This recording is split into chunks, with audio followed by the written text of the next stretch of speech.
The Warden of Wolves. The Warden of Wolves stands by the gate, calls me to the woods. Her hair is seen in sunlight falling, rays through the canopy. Thinner than the trees, she sways like a flame, soft pad on the undergrowth. This is like walking where there is no ground I ever knew. The path there is passes through my heart, so I know where to go.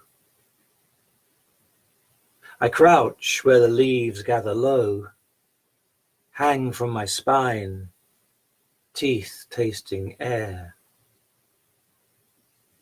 Hand on my neck now, scruff in her open fist, riding a howl. The Warden of Wolves has me come to the gate, called to the woods.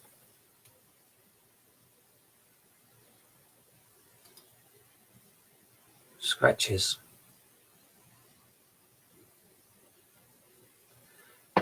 I went into the woods, and one by one I scratched on every tree, gave them each a tiny piece of anger to enjoy, gave them each a piece of hurt to carry in the wind, to bury into earth, to raise triumphant into forest sky.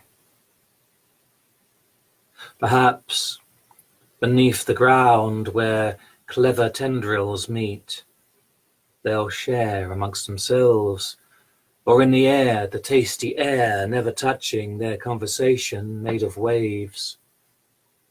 We'll piece them all together, all the tiny scratches, held between the underwreath and canopy, this quiet wander in the woods.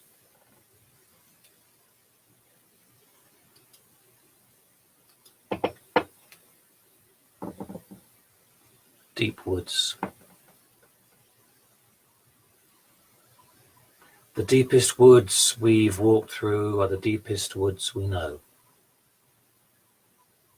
When you came to walk in mine, leading us from the flamy edges, all the new green in your step, to the older trees more known to me, the light getting deeper, held for longer, gnarling on the floor and in the heights, perhaps hoping to find the fabled forest door. I thought how little you know of these, and I was right. You could not tell how close we were to the full and potent well.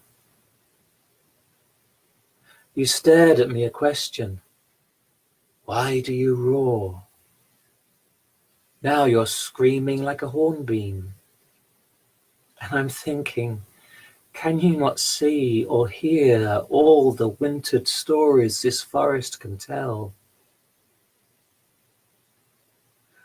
But in the flick of your blue eye, long depths of green, calling back through strands and strands of summer growth and winter death falling through thorn, are glimpsed, like the shy bird glimmered through the trees, and I realize that the deepest woods I've walked through are only the deepest woods I know.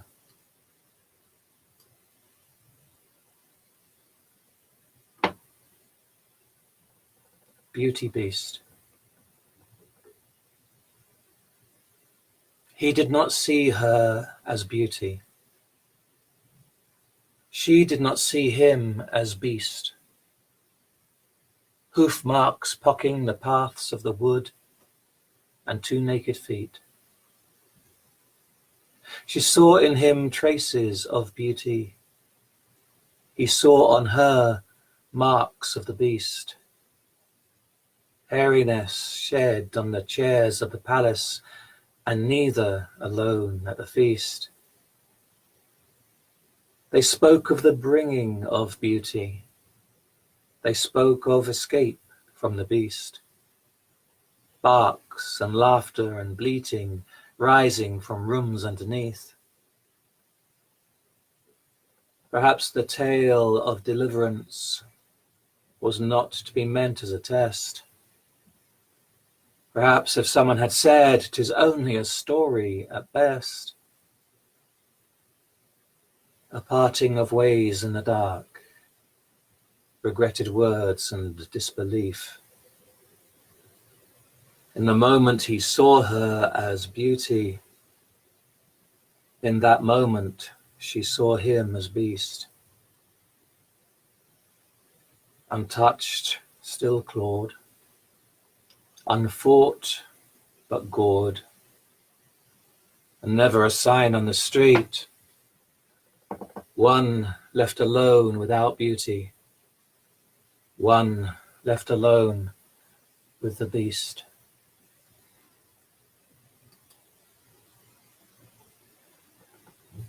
Forest Poet. I never found her person in the woods, but saw the signals of her passing by. The sister's gaze she'd settled on the trees, her tread within the brook, the pebbles sigh, her kiss upon the yew, the owl's distress, the song she'd given the halt crow to sing, the grove found only where she'd slipped her dress entriced with her lover, the forest wind. Only this I've found, a shelter of stick, ash, oak, and elm upon the leafy floor, a woven house, of branch embowered with twig, of birch bark, holly green, and sycamore. Knotted words, with willow stitched, interspersed with elder rhymes, to make her heartward verse.